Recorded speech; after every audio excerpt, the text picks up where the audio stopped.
Aujourd'hui, je vais vous parler donc des Gilets jaunes. Je fais cette vidéo exclusivement sur ce sujet, puisque bon, c'est le sujet brûlant du moment.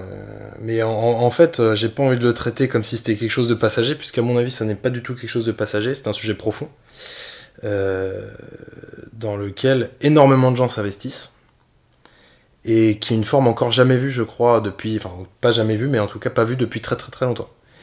Je ne saurais pas dire quel est l'événement qui se rapproche le plus de ce que je vois aujourd'hui, mais depuis mon jeune âge, j'ai encore jamais vu ça, je crois.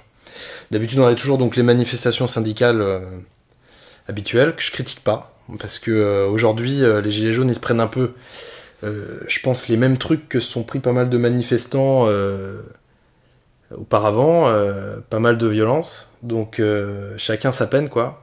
J'espère que chacun réussira en fait à se fédérer bientôt. Si c'est pas déjà le cas, en fait, j'en sais rien. Je pense qu'il y a un peu de tout, il y a un peu de tout là-dedans.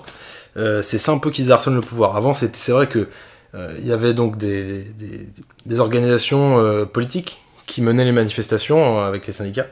Ce qui divisait beaucoup parce que finalement, quand les gens sont pas d'accord avec les idées politiques de base, du coup, ils disent bah non, ça c'est la gauche, du coup je viens pas manifester, bah non, ça c'est la droite, exemple mariage pour tous, donc je ne viens pas.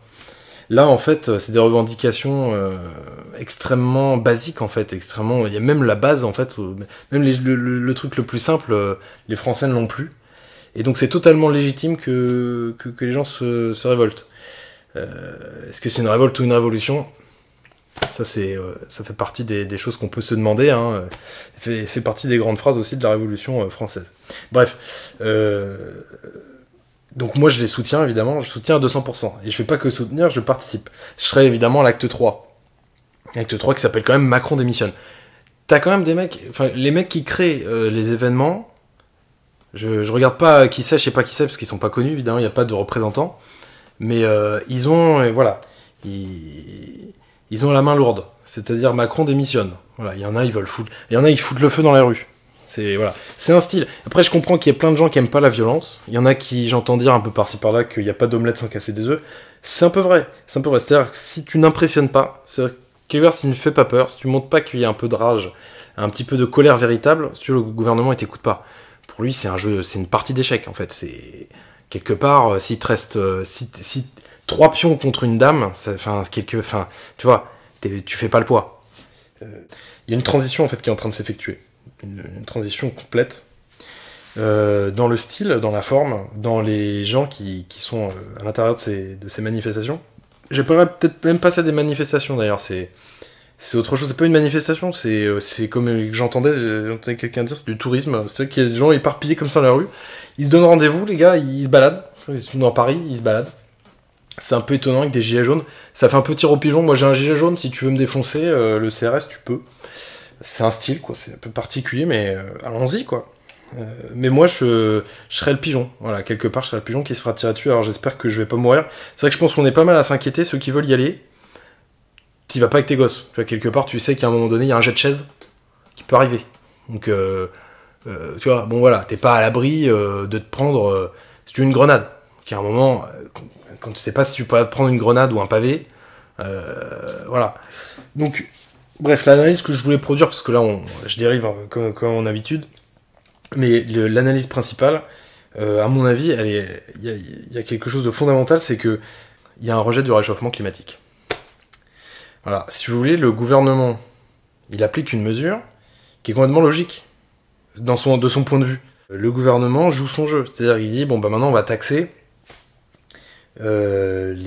évidemment les gens qui vont taxer le carburant. Bon, on va taxer le carburant, il y a la taxe carbone, il y a plein d'éco-taxes, finalement, maintenant, qui nous tombent dessus, et qui sont la conséquence immédiate de l'idéologie qu'ils ont mis en place, c'est-à-dire l'idéologie du réchauffement climatique, qui est une idéologie, en fait, de l'apocalypse. En fait, l'idée, c'est de l'apocalypse. C'est-à-dire que bientôt, on va opposer, en fait, finalement, comme il disait, la fin du mois avec la fin du monde. Que les gens, finalement, crèvent de faim, on s'en fout, parce que de toute façon, le monde entier, vous êtes en train de sauver l'humanité. Je pense que c'est la césure fatale. C'est-à-dire qu'en fait, les gens, justement, sont en train de donner leur point de vue. C'est comme un référendum, en train de dire, est-ce que tu crois au réchauffement climatique ? Il y en a qui disent, bah en fait, non, quoi. C'est-à-dire que, parce que sinon, ils seraient obligés d'accepter. Or, ils n'acceptent pas. Ils disent, non, nous ne voulons pas payer cette taxe. Or, cette taxe, elle est complètement cohérente avec la politique de l'écologie finalement.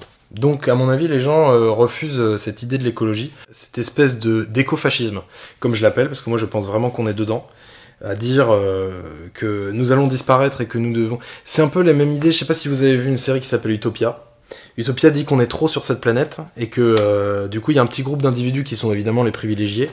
Il faut supprimer il faut supprimer des gens. Donc du coup ils répandent des produits sur Terre qui permettent de diminuer en fait la population drastiquement de 97% pour ne garder que 3%.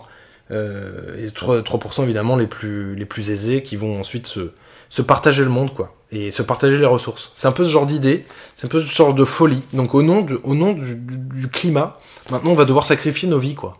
Et donc ça, les gens, un peu, c'est un référendum contre cette idée-là, contre le réchauffement climatique, contre l'idée de l'écologie fasciste. Donc à mon avis, selon moi, il y a vraiment un écofascisme terrible, totalitaire, qui a envahi notre monde, et il faut absolument y mettre un stop. Donc voilà, il y a des gens, si tu veux, ils prennent plus leur bagnole, ils prennent plus leur truc, et à un moment donné, comment tu vas bosser? Il y en a, en fait, ils vivent dans le futur. Je pense qu'il y a des gens qui vivent clairement dans le futur. Tu vois, il y en a dans leur tête, ils sont issus d'une classe qui leur permet de penser comme si c'était en 2352, et que tout le monde voyageait en soucoupe volante. Tu vois, mais en fait, nous, on utilise la bagnole, c'est la Clio de 95. Donc si tu veux, bien sûr qu'elle consomme, bien sûr qu'il y a un moment donné, il y a un moment donné, il y a du CO2. Forcément, tu vois. Mais tu peux pas rendre les gens responsables de ça. En fait, faut pas vivre trop... En fait, on nous dit que, d'un certain côté, ça va aller très très vite, le réchauffement climatique, et en même temps, que ça va être très très lent de pouvoir changer d'énergie. Donc à un moment donné, faut être cohérent. C'est vraiment une excuse qu'ils nous sortent, c'est vraiment une idéologie qu'ils ont créée de A à Z pour nous mettre en panique, parce que clairement, c'est hyper alarmiste. Hein.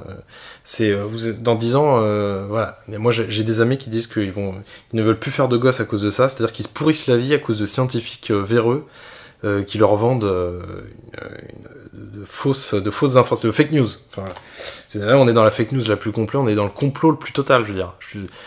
Faut quand même le réaliser. Il y a un moment donné. Donc justement, je suis complètement un anti-complotiste. Faut pas me traiter de complotiste. Je vois des tas de vidéos qui font 2-3 millions de vues par jour. C'est juste délirant, de plein de gens, de policiers qui appellent à ce que les policiers rejoignent les gilets jaunes.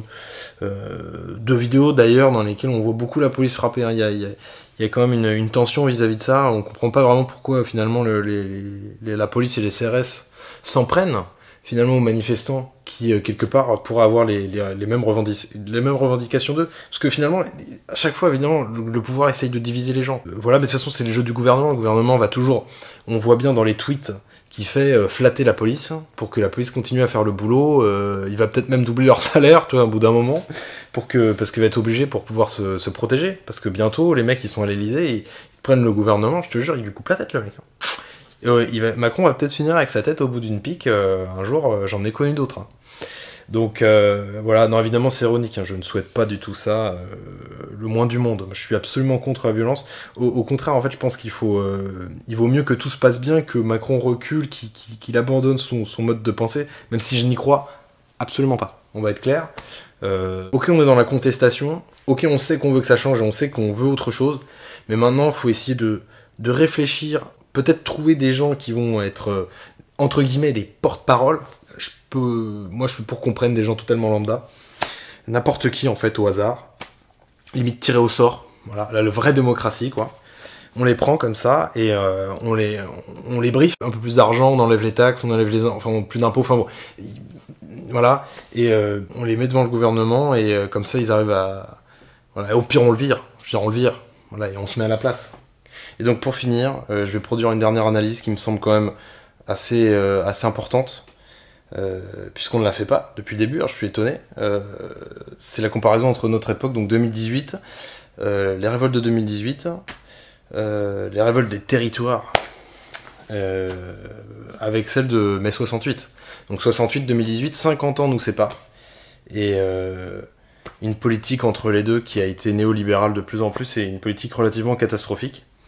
Je dis pas que c'est de la faute de 68, faudrait quand même pas imputer ça n'importe comment aux étudiants ou aux ouvriers de l'époque, mais néanmoins il y avait un idéal à l'époque, une sorte d'idée philosophique qui faisait espérer que finalement changer la société était plus culturel que que concret. Et aujourd'hui, on est dans le réel, on est dans le concret total. Parce qu'en fait, après 50 ans de rêve, les gens n'en peuvent plus de rêver, ils veulent juste de l'essence, du pain, voilà. Et le bonheur, en fait, c'est quelque chose d'abstrait qui nous sera donné plus tard si on part à sa recherche. Mais c'est une quête individuelle. Donc l'individu, finalement, ne prime pas sur le collectif et sur les idées rationnelles. Donc c'est une analyse qui est, à mon avis, pareil, assez intéressante et que j'aimerais bien vous voir commenter un peu dans la section commentaires. Voilà. Donc si tout ça si tout ça vous a intéressé, n'hésitez pas à liker.